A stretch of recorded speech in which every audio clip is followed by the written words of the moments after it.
The rain fell in luminous prisms over the Thames Spire district, refracting neon advertisements into pulsing kaleidoscopes that shimmered across the glass facade of the Verne Proust Olfactory Archive. Inside, the air carried nothing of the damp city. Instead, gentle, algorithmically timed breezes wafted currents of carefully cataloged fragrance. No two scents overlapping, each allotted its own cubic meter of atmosphere. An ultrasonic mist machine hummed like a distant cello, releasing retinal scanned requests. The petrichor of the first monsoon after drought, the creosote tang of ancient railway ties, the powdery sweetness of a grandmother's dresser drawer. Visitors wandered the aisles with platinum nosebuds lodged in their septums, letting encoded odor packets bloom directly on their septum smell. It was less a building than a memory palace constructed from vapor. Its patrons weren't reading stories, they were inhaling them. Evren Kadir, senior aroma coder, moved among the aisles with his customary silence, a slim tablet gliding like a metallic raindrop in his left hand. His right hand wore the glove of his vocation, 10 pale fingertip reservoirs, each filled with a base note. Amberwood, Iso E Super, Orris Butter, Osmanthus Absolute, re-engineered geomin. By flexing different fingers, he could microdose each component into a copper alembic the size of a thimble, then feed a sample into a spectroneural translator that rendered scent parameters into binary. He was cataloging Winter Courtyard Prague, 1999, adjusting the cinnamon specked coal smoke so it lingered precisely 1.7 seconds longer on exhale. Accuracy meant the difference between resurrecting and rewriting a moment. Nothing in the archive was supposed to be invented. Today, however, Evren was breaking that rule. In the fragrance vault beneath the public floors, he'd been engineering compound EMNE3 codename Nemesine.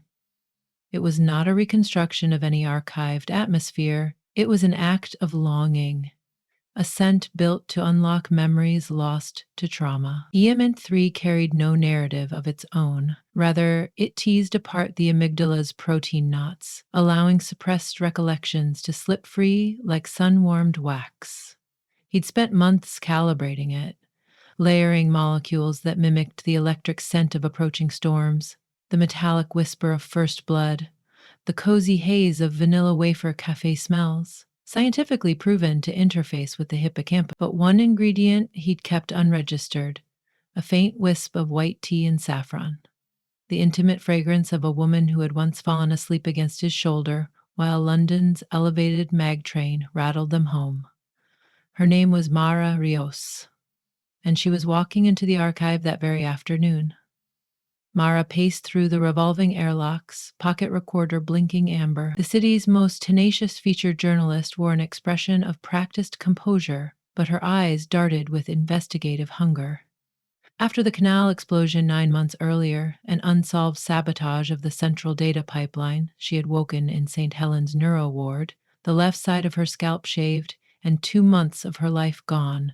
The amnesia was officially retrograde, limited to the weeks preceding the blast, but phantom absences flickered deeper. Names felt unfinished. Music she'd once loved now rang unfamiliar. She accepted assignments that might re-expose her to places and people from that ghost's interval, hoping some external jolt would rethread the severed reel of memory. Profiling the Verne Proust archive fit perfectly. Rumor said its coders were pioneering therapeutic aroma triggers for patients just like her. She approached the reception kiosk, flashing press credentials. "I'm meeting Evren Kadir," she told the holoprojection of Hoibes Boyus that served as the concierge. A campus map of Scentwells materialized before collapsing into an arrow. Mara followed it through mezzanines glazed with perfumed mist. Voice recorder raised. Snippets of conversation floated by. 2 elderly women debating whether lilac or old paper carried a stronger nostalgia rating. A child squealing after sampling lost playground rubber. Evren met her at the restricted glass stairwell. Despite the intervening months, Mara recognized the quicksilver eyes, the angular nose. Yet the recognition was like seeing a photograph of someone else's memory echo without context. She extended her hand, professional. Mr. Kadir, thank you for speaking with the observer. Evren's glove, now sheathed in a neutralizing sheath so none of its reservoirs leaked, clasped hers. In the faintest hitch of breath, he inhaled the unsynthesizable scent of her skin. It still carried white tea and saffron from the moisturizer she'd once joked was her one luxury. He'd encoded that very essence into Immune 3. Of course, the archive believes transparency is critical. They walked toward the subterranean vault, past authentication scanners that tasted exhaled COL for unique metabolic markers. Mara peppered him with questions. How do you quantify smell into data? Who owns an aroma? The person who lived it, or the coder who encodes it? Are you working with defense to weaponize scent? Evren answered calmly, but inside each reply coiled a memory begging to surface. He remembered when her questions had been more personal. What's your favorite morning? Do you ever worry you'll miscode a feeling and no one will notice? Do you think love has a smell? They arrived at Lab 9, a sphere of matte ceramic embedded with microscopic fume extractors.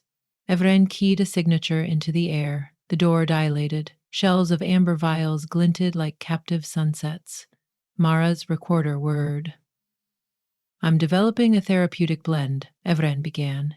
He lifted the alembic, the liquid inside almost clear. It's experimental but promising. Would you like to sample? Mara raised an eyebrow. Ethics board clearance? Filed this morning. We're within protocol.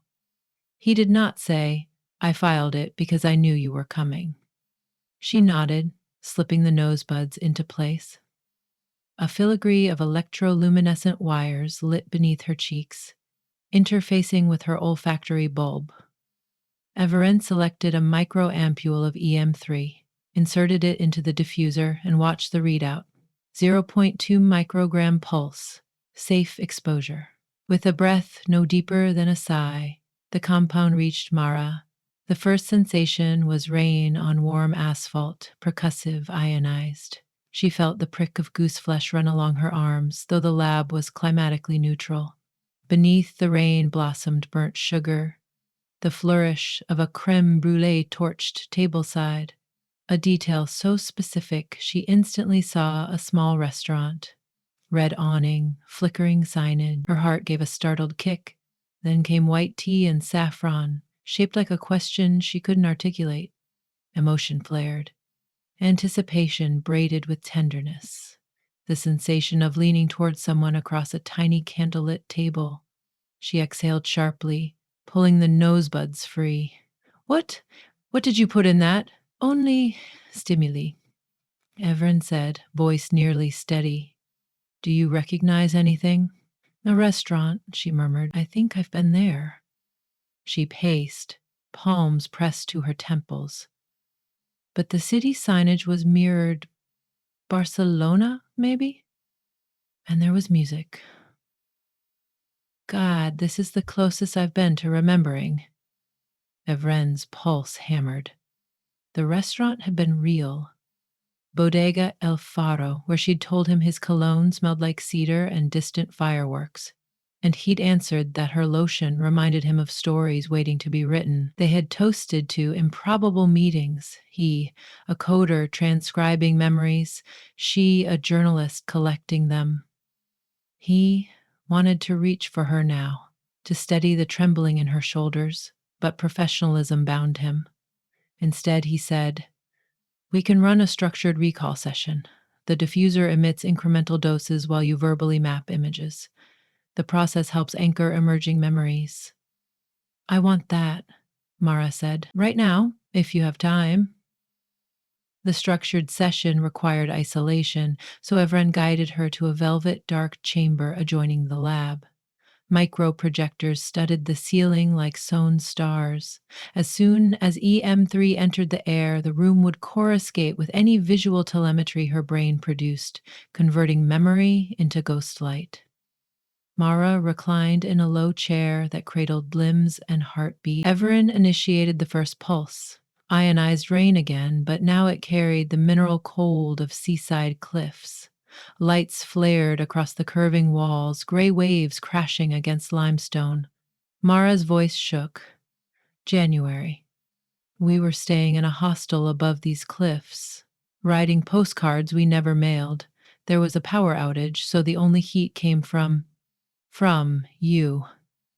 Evra nearly dropped the tablet. He typed, True saffron note, plus 0.04 cedar. The projection shifted. A small attic dormitory, twin mattresses pushed together, two silhouettes, lips inches apart. Mara's breath hitched. You held me, she whispered. I was terrified of the storm. You laughed and said storms were just the sky's way of turning pages. Her eyes flew open. She stared at Evren as though seeing him for the first time, or perhaps as he prayed for the second. That was you. Not a question, he confirmed with silence. Why didn't you tell me? She demanded, sitting upright. The neurologists warned you not to force recall, he said softly. Sudden retrieval can destabilize new neural pathways. I was terrified that if I rushed in saying, I'm the man you loved, you'd fracture further. So I signed the contact log under my middle name, waited. The only thing I could offer was the work I knew best. She turned away, processing. Memory fragments glittered like broken chandeliers. Beautiful, sharp. Were we together when the pipeline exploded? No, Everin said. We'd argued the night before. You left my flat at sunrise to cover the demonstration by the canal. I watched your reporting feed until the explosion severed all signals. For 6 days. I didn't know whether you were alive. When the hospital said you'd survived but lost weeks, they also relayed your request that no familiar faces visit until further testing. I respected that. Mara rubbed her forearm, tracing goosebumps that refused to vanish. All this time I was chasing my own story, and you were right here, recoding my heart into molecules. Evren's throat tightened. I never meant to manipulate. I only wanted to give you back what was stolen. Then keep going, she said, voice steadier. I'm not fracturing. I'm finding. He reinitiated the diffuser, now layering in discrete molecules specific to moments only he and she would recognize. Roasted chestnuts from the Lisbon street vendor where they'd shared a paper cone. Eucalyptus from their hike through Valparaiso's painted hills. Each scent coaxed a memory into bloom against the starry walls, like lantern slides. Mara, laughing with cinnamon sugar clinging to her nose. Evren sketching aroma formulas on napkins, the pair of them stargazing atop a derelict observatory, mapping constellations of words and smells. With every retrieved scene, the present Mara braided herself tighter to the past Mara until they became indistinguishable. Tears spilled, but she smiled through them.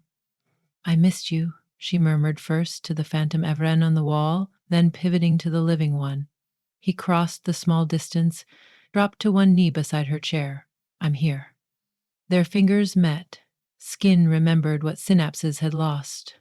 A palm's topography, the reassuring callus beneath his index finger, where he'd scorched himself on a distillation coil. The half-moon scar on her wrist he used to trace absent-mindedly. None of it was new, yet all of it felt newly written. A soft chime sounded, lap timer reaching its safety limit. Evren dialed the diffuser off. The air cleared to neutrality. Mara steadied her breathing, winking away superimposed after images. How many more memories live in this scent? She asked. Potentially all of them, he answered. But recollection depends on your readiness. Too much, too fast, could overwhelm your limbic system extreme. Anxiety, sensory hallucinations. She considered, what if we publish this? A scent that restores memory would revolutionize neurotherapy. Clinical trials will take years, he said, and the Defense Ministry is already interested. They envision interrogations, reprogramming. I coded EMNine3 with a self-decay enzyme. Its effect lasts only 20 minutes unless stabilized by a second compound known only to me, A safeguard. Mara let out a low whistle. So the story's not just scent therapy. It's also the ethics of access. Smell as key, memory as territory. Exactly, Evron said. You once told me stories are maps. I believe some maps must be guarded. She pushed herself from the chair, wobbly but upright. Then help me write it, she said. Full disclosure, on record collaboration. We'll chronicle our own experience as case zero, anonymized until peer review. Offer the formula to independent neuron labs. Keep the government on the defensive. Your editor will allow that? I am my editor, she grinned. Promoted during my absence. Apparently, traumatic brain injuries fast track sympathy votes. Evan laughed, the release half sob. You haven't changed. Neither have you, she replied, sobering. You're still leading me through storms. They exited the chamber, shoulders brushing. Scenes unfolded in Mara's mind with increasing clarity.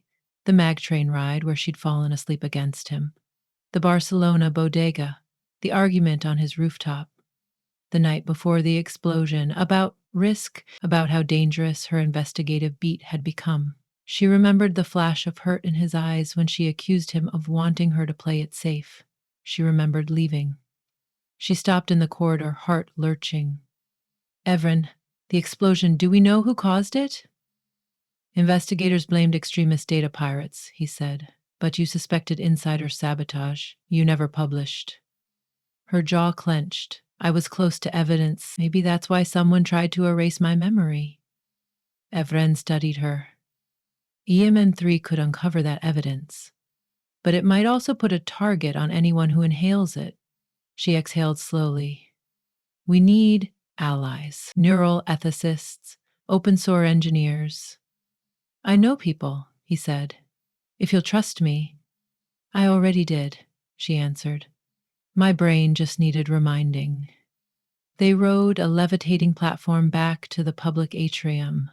The air here smelled of eucalyptus pages, authorial sweat readers' chosen illusions. Yet for Mara, reality had never been sharper. In the mirrored wall, she saw her reflection beside Evren, two figures underscored by shimmering captions of regained context. She slid her fingers into his. One last question for the article, she said, clicking the recorder. Does love have a smell? He met her gaze, letting white tea and saffron speak first. Love, he answered, is every smell you never want to forget. She clicked off the recorder, rose on her toes and kissed him, an aroma unconstrained by data protocols recorded only in the messy, blessed chemistry of nerve and skin. Around them, the library of smells continued, cataloging the world, but for one suspended moment, two people wrote the most ancient story in existence, remembering, then deciding to begin again.